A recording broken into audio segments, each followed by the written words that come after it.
স্বাগতম আরেকটি নতুন ভিডিওতে।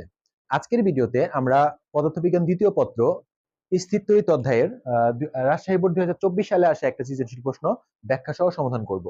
তো প্রশ্ন সমাধান পর্বে যাওয়ার আগে একটা গুরুত্বপূর্ণ বিষয়, যারা এখনো আমাদের অফিস ফিজিক্স ওয়ার্ল্ড ইউটিউব চ্যানেলটি সাবস্ক্রাইব করা নাই তারা অবশ্যই চ্যানেলটি সাবস্ক্রাইব করে রাখবে এবং পাশে থাকা বেল আইকনটা প্রেস করে দিবে, যাতে করে যে কোনো আপডেট তোমার কাছে সবার আগে চলে যায়।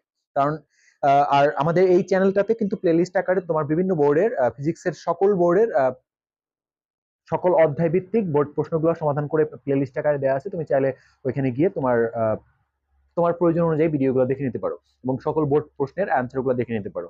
আর আমাদের এই একই নামে একটা ফেসবুকে পেজ আছে, চাইলে তুমি সেটাও ফলো দিয়ে রাখতে পারো। আশা করি অনেক বেশি উপকৃত হবে। আর যদি তোমার কাছে ভিডিওটা ভালো লাগে, তোমার যদি কোনো হেল্পে আসে, তাহলে অবশ্যই তুমি একটা কমেন্টস, লাইক, শেয়ার করে দিবে। এই তোমার একটা কমেন্টস, লাইক আমাকে অনেক বেশি ইন্সপায়ার করবে আরো ভালো ভালো ভিডিও মেক করার জন্য। তো যাই হোক, আর কথা বাড়াবো না।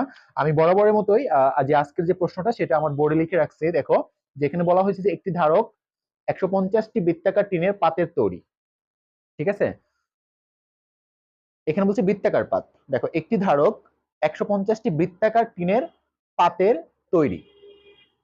প্রতিটি পাত পরস্পর হতে 0.4 mm পুরু এবং 7.6 গুণন 10⁻³ মিটার ব্যাসার্ধের অভ্রের চাদর দ্বারা। অভ্রটা কি? অভ্র হচ্ছে একটা পদার্থ, মানে তোমার হচ্ছে যে একটা ইনসুলেটর পদার্থ, অর্থাৎ বিদ্যুৎ পরিবহন করে না, লাইক এরকম একটা, বা চার্জ পরিবহন করে না, বিদ্যুৎ পরিবহন করে না, এরকম একটা পদার্থ হচ্ছে অভ্র, যে ব্যাসার্ধের অভ্রের চাদর দ্বারা পৃথকীকৃত।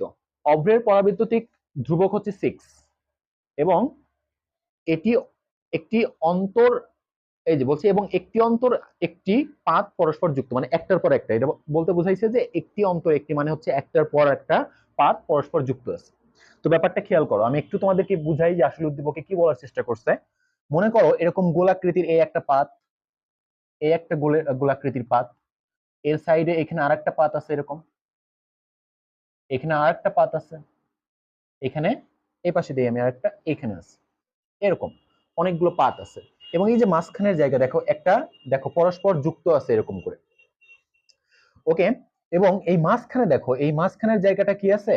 এই যে মাঝখানের জায়গাটা, এই মাঝখানের জায়গাটা হচ্ছে একটা অভ্রের চাদর দ্বারা পৃথক করা আছে। অর্থাৎ পাত এরকম একটার পর একটা পাত রাখা আছে। এই এই এই দুইটা পাতের মাঝখানের জায়গাটাতে আছে অভ্রের চাদর। এই অভ্রের চাদরটাও কিন্তু বৃত্তাকৃতির এবং এটার পুরুত্ব কত? পুরুত্বটা হচ্ছে, দেখো, যে আমি একটু তোমাদের বুঝাই দিই যে বিষয়টা কি। আসলে এই একটা যদি পাত হয়, আমার এই হাতটা যদি একটা পাত হয়, এই হাতটা যদি আরেকটা পাত হয়, তাহলে এর মাঝখানে আছে অভ্রটা। এই দুই হাতের মাঝখানে আছে অভ্রটা। আমি যদি এটা দিয়ে দেখাই, দেখো, ধরো এইটা একটা পাত, এটা আর একটা পাত, এই মাঝখানে আছে অভ্র। তো এই অভ্রের যে পুরুত্ব, এটা কিন্তু দুইটা পাতের মাঝখানের দূরত্ব।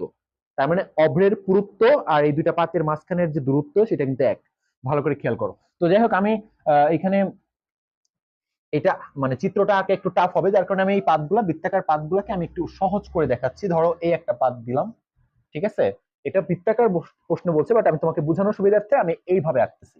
এই একটা পাত, এই একটা পাত, এই একটা পাত, এই একটা পাত, এরকম পাতগুলো আছে, এরকম এরকম। ঠিক আছে, এই যে মাঝখানের যে গ্যাপটা, এই মাঝখানে এই যে একটা পাত, এই যে একটা পাত, এই পাতের মাঝখানে, প্রত্যেকটা মাঝখানে আমাদের কি আছে? অভ্রের আহ অভ্রের চাদর দিয়ে আবৃত করা আছে এবং ওই এটার পুরুত্ব দেওয়া আছে 0.4 mm। তার মানে এই দুইটা পাতের মাঝখানে এরকম প্রত্যেকটার মাঝখানে 0.44 পুরুত্বের, 0.4 mm পুরুত্বের আমার অভ্রের চাদর দিয়ে আবৃত করা আছে। তার মানে প্রত্যেকটা এই দুইটার মাঝখানে দূরত্ব আমার 0.4 mm, এই দুইটার মাঝখানেও আমার তাই, আবার এই দুইটার মাঝখানেও আমার দূরত্বটা কত? তার মানে এখানে বোঝাচ্ছে যে প্রত্যেকটা প্রত্যেক দুটি পাতের মধ্যবর্তী ব্যবধানটা হচ্ছে আমার 0.44, সরি, 0.4 mm করে দূরত্বটা আছে। তার মানে আমরা এই যে অভ্রের যে পুরুত্ব, ওইটাকে আসলে আমরা পাতের মাঝখানে, দুইটি পাতের মাঝখানের ডিস্টেন্স বা ব্যবধান বলতে পারি। ওকে, ক্লিয়ার? আচ্ছা, এইখানে আরেকটা বিষয় এখন দেখো, যে এই যে আমার অনেকগুলো পাত আছে, কতগুলো? 150টা। 150টা এরকম করে রাখা আছে। আমি একটু আবার আঁকাই, এই জায়গায় কিন্তু একটু বোঝার অনেক বিষয় আছে, অনেকে বুঝতে পারে না, অনেকে এটা বুঝতে প্রবলেম হয়। আমি আজকে একদম ক্লিয়ার করে দিব। তো এই যে একটা পাত, এই যে একটা পাত, এই যে একটা পাত, এই যে একটা পাত, এই যে একটা পাত, আমি দেখো এখানে কয়টা আঁকছি? 1 2 3 4 5টা, 5টা পাত আঁকা হয়েছে। এবং এই প্রত্যেকটা পাতের মাঝখানে আমার কি আছে?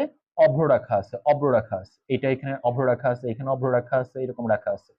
আচ্ছা, অভ্র রাখা আছে। তো আমরা জানি দুইটা পাত মিলে এই দুইটা পাত মিলে একটা ধারক হবে, এই দুইটা পাত মিলে একটা ধারক হবে, এই দুইটা পাত মিলে একটা ধারক হবে, আবার এই দুইটা পাত মিলে আরেকটা ধারক হবে। তার মানে এখানে ধারক আছে 4টা, পাত কিন্তু 5টা। দেখো 1 2 3 4 5, পাত আছে 5টা বাট ধারক হচ্ছে 4টা। এরকম পাত যদি হয় আমার 6টা, ধারক হবে 5টা। পাত যদি হয় আমার 7টা, তাহলে ধারক হবে 6টা। এরকম পাত সংখ্যা যতগুলো থাকবে ধারক হবে তার থেকে একটা কম। তার মানে এখানে আমার ধারক পাত আছে 150টা, তার মানে ধারক হবে 149টা ধারক হবে টোটাল। এই 150টা পাত মিলে আমার আসলে 149টা ধারক তৈরি করবে। এবং এই 149টা ধারকের প্রত্যেকটা ধারকের দুইটি করে পাতের মাঝখানের ব্যবধানটা হবে এই অব্রের যে পুরুত্ব আছে, যেহেতু মাঝখানে অব্র রাখছি, অব্রের পুরুত্বটাই হবে পাতদ্বয়ের ব্যবধান ডি। আমরা জানি, সবাই জানি যে পাতদ্বয়ের ব্যবধানকে আমরা কি বলি, ডি বলি।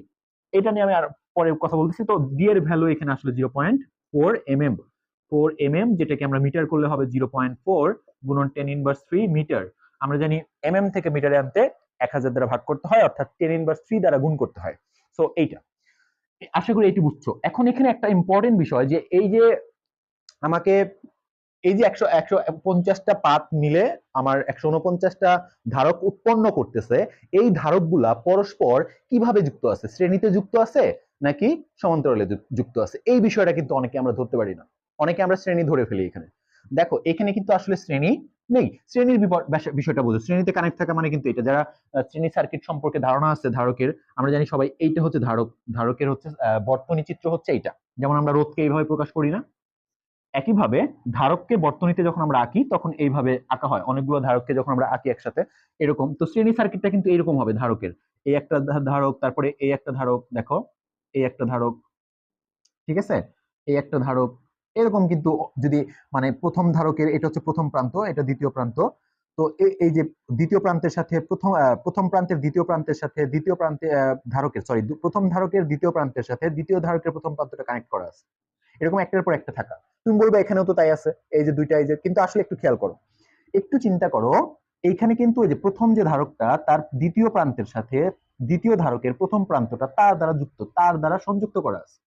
এবং এই মাঝখানে আছে কি কোন একটা পরাবৈদ্যুতিক পদার্থ, লাইক অব্র হইতে পারে, লাইক এরকম। শ্রেণী মানে কিন্তু এরকম, আমি আবার বুঝাচ্ছি তোমাদের, শ্রেণী মানেটা কি ভালো করে বুঝো, তাই এখানে ক্লিয়ার হবে। কারণ আমি অনেকগুলা ভিডিও দেখছি যেখানে এখানে ভিডিওগুলোতে এখানে শ্রেণী ধরা হয়েছে, আসলে শ্রেণী ধরা যাবে না এখানে। কেন ধরা যাবে না, সমান্তরাল ধরতে হবে, কেন ধরতে হবে আমি এটা ক্লিয়ার করবো আগে, দেন হচ্ছে ম্যাথটা করবো, বেসিক জায়গাটা ক্লিয়ার করার চেষ্টা করবো। কারণ আমরা যখন বেসিকটা বুঝতে পারবো ম্যাথ কিন্তু একদম সহজ হয়ে যাবে।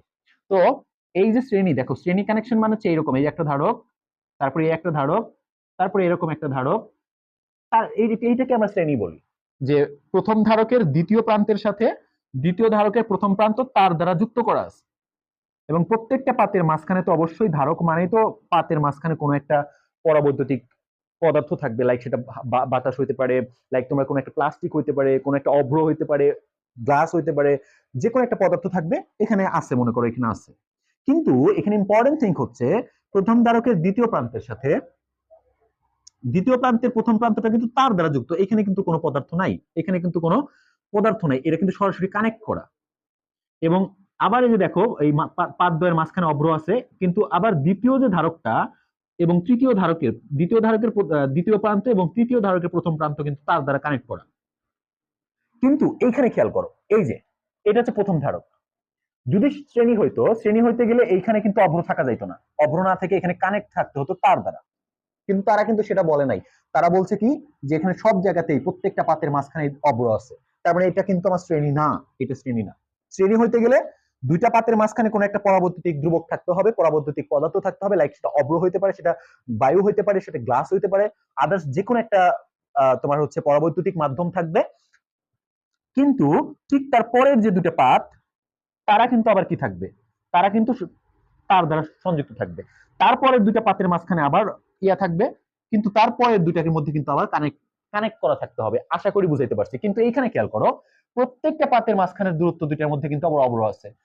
শ্রেণী হইতে গেলে কি করা লাগতো, শ্রেণী হইতে গেলে এখানে তার থাকা লাগতো, একটা তার দ্বারা কানেক্ট করা থাকতে হইতো, ঠিক আছে, আবার এইটা এইখানে আবার কানেক্ট করা থাকতে হইতো, এরকম ব্যাপারটা। কিন্তু এখানে কিন্তু প্রত্যেকটা দুইটা পাতের মাঝখানে অবরোধ আছে, যার কারণে এটা শ্রেণী ধরা যাবে না। আশা করি বুঝতে পারছো, তার মানে এখানে শ্রেণী হচ্ছে না। আমরা অলরেডি বুঝে গেছি যে 150টা পাত মিলে 149টা ধারক তৈরি করতেছে, বাট এই ধারকগুলো শ্রেণীতে কানেক্টেড না, সমান্তরালে কানেক্টেড। তাহলে কিভাবে থাকবে? আমরা জানি কানেকশন দুই ভাবে হতে পারে, সমান্তরাল, তার মানে এটা এখানে সমান্তরাল ধরতে হবে।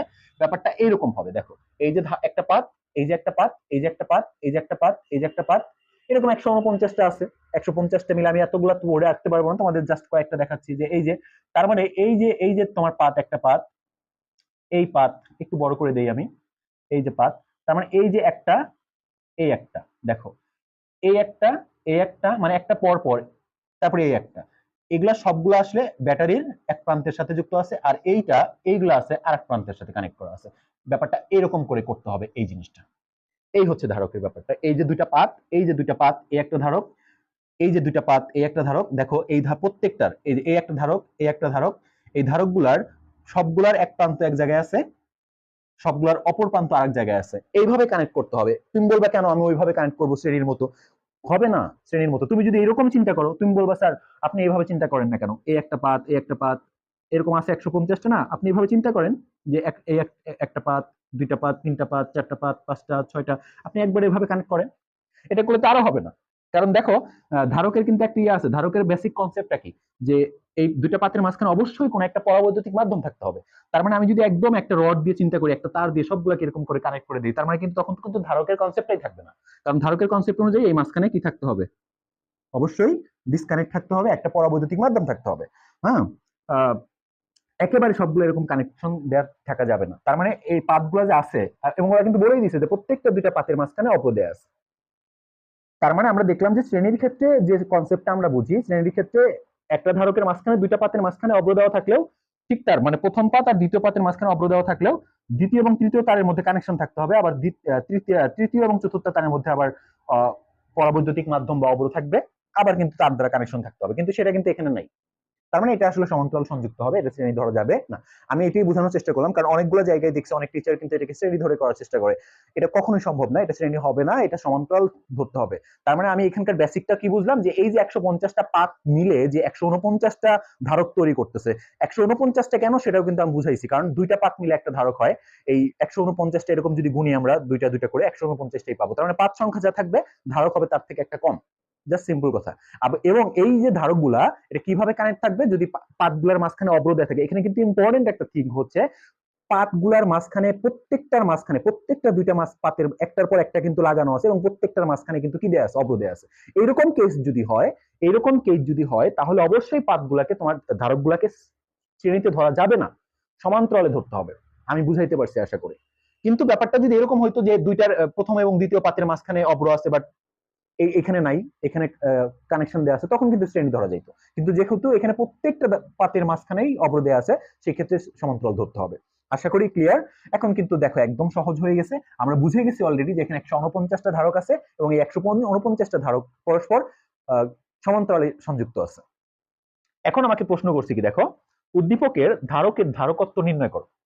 উদ্দীপকের ধারক কিন্তু এখানে টোটাল 149টা ধারক হয়েছে, এই টোটাল ধারকত্বটা আমাকে বের করতে বলছে। আমরা জানি যে ধারকত্ব, ধারক দুই ধরনের হয়, একটা সমান্তরাল ধারক হয়।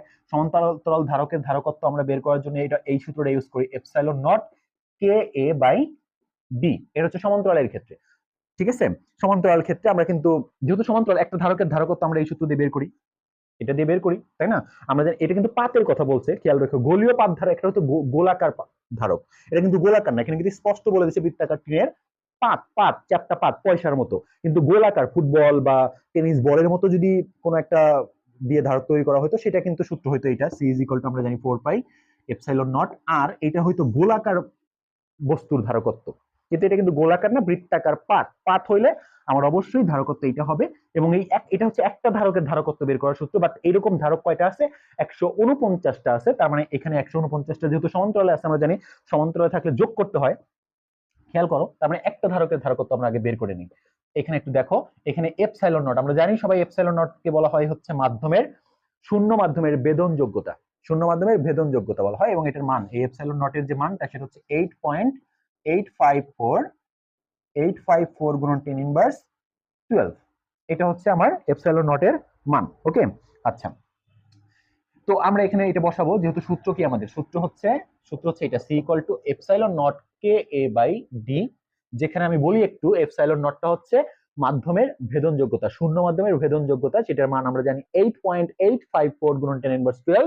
আর কে হচ্ছে ওই যে পাদদ্বয়ের মাঝখানে কি আছে, পরবর্তীতে ধ্রুবক হিসাবে এখানে কে কাকে রাখা হয়েছে, অভ্র রাখা হয়েছে। অভ্র, এই অভ্রের কে পরবৈদ্যুতিক ধ্রুবকের যে মান সেটাকে কে দিয়ে প্রকাশ করি আমরা, পরবর্তী ধ্রুবককে আমরা কে দিয়ে প্রকাশ করি, সেই কে হচ্ছে 6। তারপরে আমরা এখানে ভ্যালুগুলো বসাই, 8.854 গুণন 10^12 গুণন 6 ইন্টু এ। দেখো এ আবার কি, এ হচ্ছে পাতের ক্ষেত্রফল।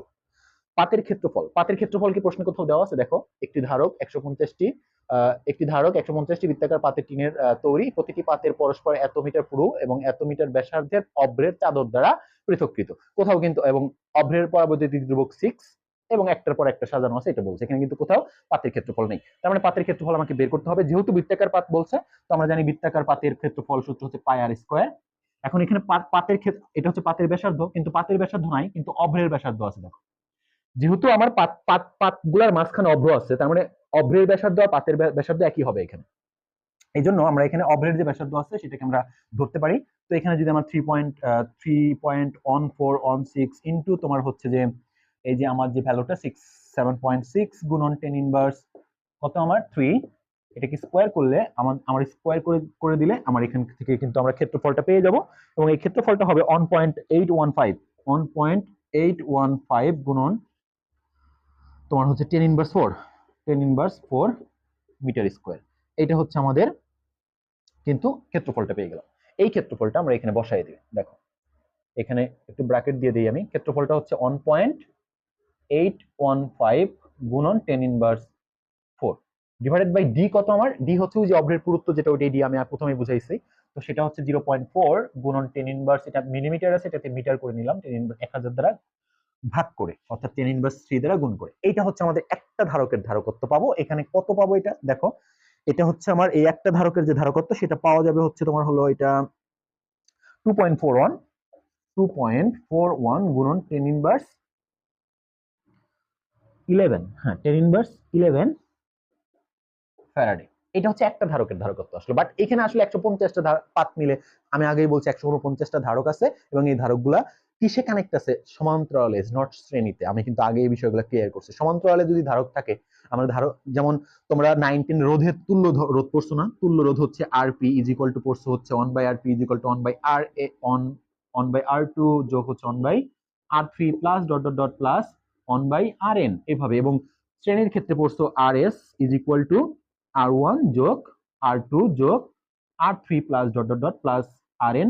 ঠিক একইভাবে ধারকের যে মানে অনেকগুলো ধারক যদি আমার শ্রেণীতে বা তোমার হচ্ছে যে সমান্তরালে সংযুক্ত থাকে, সেই ক্ষেত্রে তুল্য মোট ধারকত্ব বের করার সূত্র হচ্ছে ঠিক এটার উল্টা। দেখো এটা হচ্ছে সমান্তরালের ক্ষেত্রে হচ্ছে এরকম, আর শ্রেণীর ক্ষেত্রে হচ্ছে যোগ করা।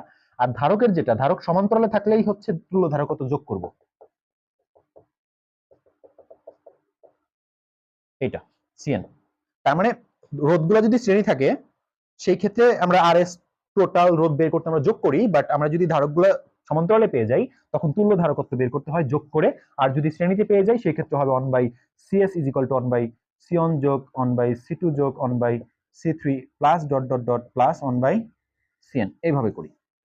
তার মানে আমরা কিন্তু পেয়ে গেছি যে 149টা ধারকের প্রত্যেকটা ধারকের ধারকত্ব এত। এরকম 149টা ধারক আছে কিন্তু সমান্তরালে আছে। আমরা জানি ধারকগুলো সমান্তরালে থাকলে মোট ধারকত্ব যোগ করে বের করতে হয়। জাস্ট যোগ করে দিব। এখন 149টা যোগ করার মতো জায়গা আমার কাছে নাই।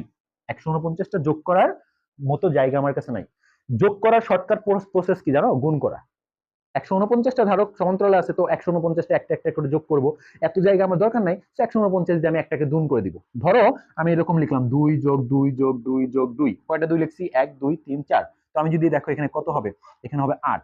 আর আমি যদি 4 ইন্টু 2 লিখে দেই, যেহেতু 4টা 2 আছে, 4টা 2 কে যোগ করতেছি, তো আমি যদি 4 ইন্টু 2 লিখে এখানে কিন্তু 8 হবে। তার মানে একই জিনিস যদি অনেকবার যোগ করি, সেটা যোগ না করে আমি যতবার নিচ্ছি ততবার দ্বারা গুণ করলেও হয়ে যাবে। তো এই জন্য আমরা যেহেতু তুল্য ধারকত্ব যোগ করে বের করতে হয়, আমরা জানি অনেকগুলো ধারক যদি সমান্তরালে থাকে তাদেরকে যোগ করলেই টোটাল ধারকত্ব পাওয়া যাবে। বাট এত জায়গা আমার কাছে নাই, দ্যাটস ওয়াই আমরা 149 দিয়ে এই যে, আর যেহেতু প্রত্যেকটা ধারকের ধারকত্ব এক, এই জন্য আমরা গুণ করতে পারবো। তাহলে টোটাল মোট ধারকত্ব কত হবে? ধারকত্ব এটা হবে হচ্ছে দেখো 149 গুণন হচ্ছে এই যে এইটা 2.41 গুণন 10^11, এটা হবে। তো এটা দিয়ে আমি যদি করে ফেলি ফাইনালি আমরা পাবো 3.59 গুণন 3.59 গুণন 10⁻৯ Faraday. This is the answer. এইটা হচ্ছে আমাদের এই গ নাম্বার প্রশ্নের উত্তর। আশা করি সবাই বুঝতে পারছো, বেসিক জায়গাটা আমি একদম ক্লিয়ার করার চেষ্টা করছি। একটা প্রশ্ন অনেকক্ষণ বড় বুঝাইলাম যেন এই টাইপের প্রশ্ন কখনোই প্রবলেম না হয়। তারপরে যদি প্রবলেম হয় আমার কমেন্টস বক্স কিন্তু ওপেন থাকবে, সেখানে কমেন্টস করে দিও। আমি অবশ্যই চেষ্টা করবো তোমাদের বুঝিয়ে দেওয়ার জন্য। তো আমরা যাচ্ছি পরবর্তী প্রশ্নে। পরবর্তী প্রশ্নটা যাচ্ছি, দেখো পরবর্তী যে প্রশ্নটা সেটা কি বলছে, সেটা বলছে যে 220 অর্থাৎ 220 ভোল্ট বৈদ্যুতিক উৎসের সাথে, অর্থাৎ আমরা যে জিনিসটা লাগাবো ওইখানকার সোর্সের ভোল্টেজ কত, 220 ভোল্ট বৈদ্যুতিক উৎসের সাথে 100টি টিনের পাত, আগের ছিল 150টি, এখন কয়টা লাগাচ্ছি 100টি, 100টি টিনের পাত 0.6 mm, আগে ছিল পুরুত্ব কত 0.4 mm, এখন 0.6 mm পুরুত্ব মানের ধারক যুক্ত করলে উৎপন্ন শক্তি পূর্ব ধারকের উৎপন্ন শক্তি থেকে একই থাকবে কিনা উত্তরের সাপেক্ষে যুক্ত। এখন দেখো পূর্বেরটার শক্তি কিন্তু আমি জানি না, পূর্বের যে এই যে 150টা ধারক পাত ছিল, হ্যাঁ, এবং টোটাল ধারকত্ব কিন্তু আমরা বের করে ফেলছি সেটা কত, এভাবে লিখে দেয়। এটা গ নাম্বার প্রশ্ন, আগেরটা তো গণ ছিল, এটা ঘ নাম্বার প্রশ্ন। তো গণম হতে পাই, এভাবে লিখবা, হতে পাই। এখানে যে বলছে যে আমার পাত সংখ্যা আগে ছিল 50টা 150টা, এখন করবো আমরা 100টি, এবং পুরুত্ব আগে ছিল 0.4 mm, এখন করবো আমরা 0.6 mm, ঠিক আছে 0.6 mm করবো। তো সেই ক্ষেত্রে আমার টোটাল যে আমার শক্তিটা, সঞ্চিত শক্তিটা, সেটা আগের মতো থাকবে নাকি চেঞ্জ হবে নাকি বাড়বে কমবে। তো আগেরটা যখন পাত 150টা ছিল এবং পুরুত্ব ছিল 0.4, তখনকার যে সঞ্চিত শক্তি সেটাই তো আমি জানি না, সেটা আগে বের করবো, দেন আবার নতুন করে বের করবো। ওকে, দেখো ওটা আগে বের করে নিই। তো গণ হতে পাই ধারকত্ব, কত সেটা দেখো, ধারকত্বটা আমরা পাইছি 3.59 গুণন 10⁻9 ফ্যারাডে। এইটা হচ্ছে আমাদের আগের ধারকত্ব। এখন সঞ্চিত শক্তি দেখো, ধারকের মধ্যে যখন ধারককে আমরা চার্জিত করব তখন ধারকের মধ্যে কিন্তু শক্তিটা সঞ্চিত থাকে, আমরা সবাই জানি এটা। ধারক কিন্তু শক্তিকে সঞ্চয় করে রাখে, আধান সঞ্চয়ের মাধ্যমে শক্তি সঞ্চয় করে রাখে, এবং এই শক্তি সঞ্চয় করার সূত্র হচ্ছে হাফ সিবি স্কোয়ার আছে একটা আছে half Q square by V, ঠিক আছে, আর একটা হচ্ছে তোমার হাফ, আচ্ছা কিউ স্কোয়ার বাই সি, আর একটা আছে কিউ ভি। এইরকম এই এই তিনটা সূত্রের সাহায্যে আমরা কি করতে পারি, সঞ্চিত শক্তিটা বের করে ফেলতে পারি। ওকে, আচ্ছা, কিন্তু আমাদের এখানে দেখো ভোল্টেজটা দেয়া আছে, এই যে দেখো আগের বার যখন 150টি পাত ছিল এবং পুরুত্ব ছিল 0.4, তখনও কিন্তু আমরা 220 ভোল্টের সাথে লাগাইছি। এখন আবার পরবর্তীতে পাত হচ্ছে আমরা কি করছি, 100টি করছি এবং পুরুত্ব করছি 0.6, সেক্ষেত্রেও কিন্তু আমার উৎসের ভোল্টেজ সেমই আছে।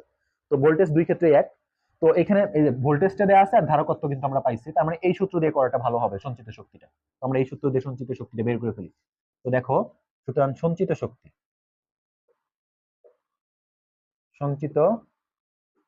শক্তি ইউ ওয়ান ধরলাম আমি, এটাকে কি হবে, হাফ সি বি স্কোয়ার। তো হাফ সি হচ্ছে কত, 3.59 গুণন 10⁻9 ইন্টু কত, ইন্টু হচ্ছে তোমার হলো 220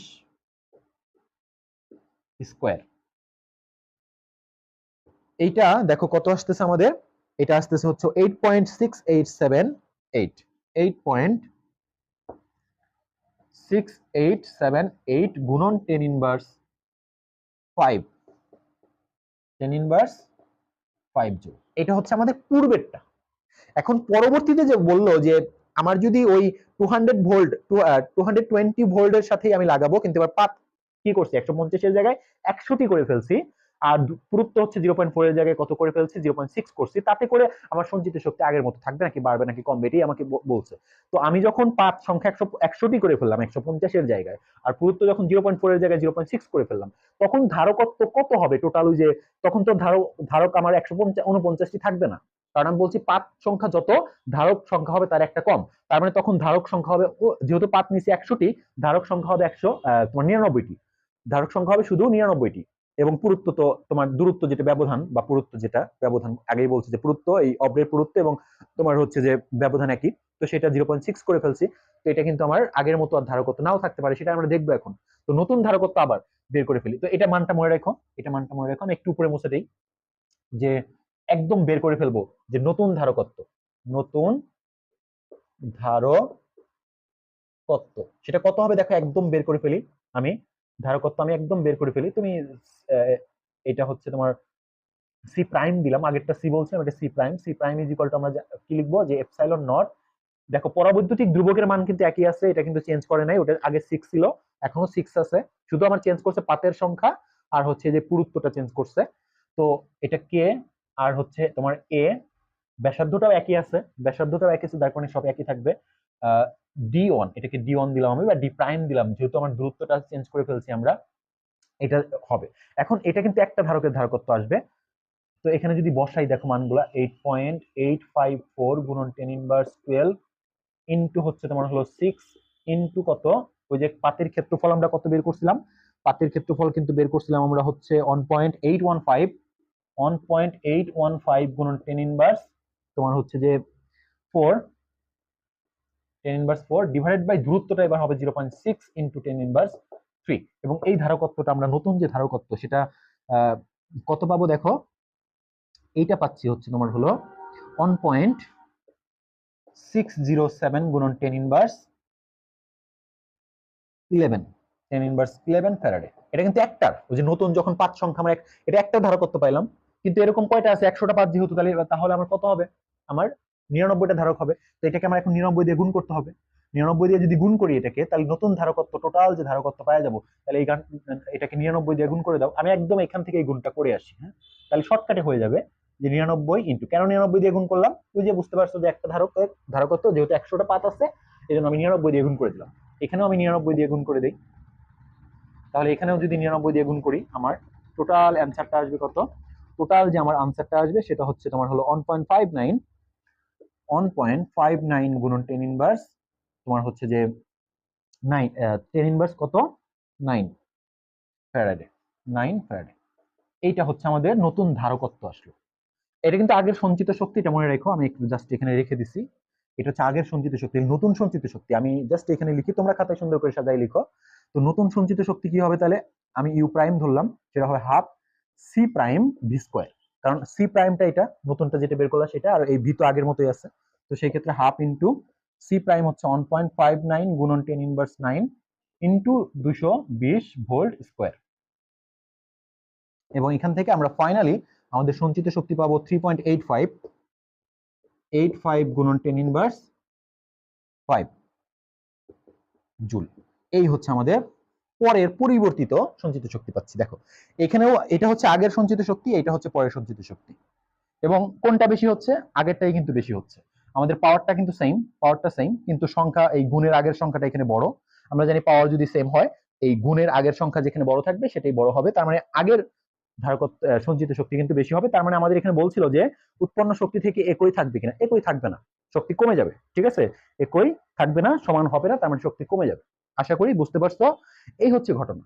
তো আশা করি সমস্যা নাই। যদি তারপরে যদি বুঝতে কোনো প্রবলেম হয়, তাহলে তো অবশ্যই কমেন্ট সেকশনে কমেন্টস করে দিও। আর যদি ভিডিওটা তোমার কোনো একটা হেল্পে আসে, যদি আমি তোমাকে একটু বেসিক ক্লিয়ার করতে পারি, যদি হেল্প মনে হয়, তাহলে অবশ্যই লাইক কমেন্ট শেয়ার করে দিবে, কারণ তোমার এই লাইক কমেন্ট শেয়ারটা আমাকে আরো বেশি ইন্সপায়ার করবে, আরো সুন্দর করে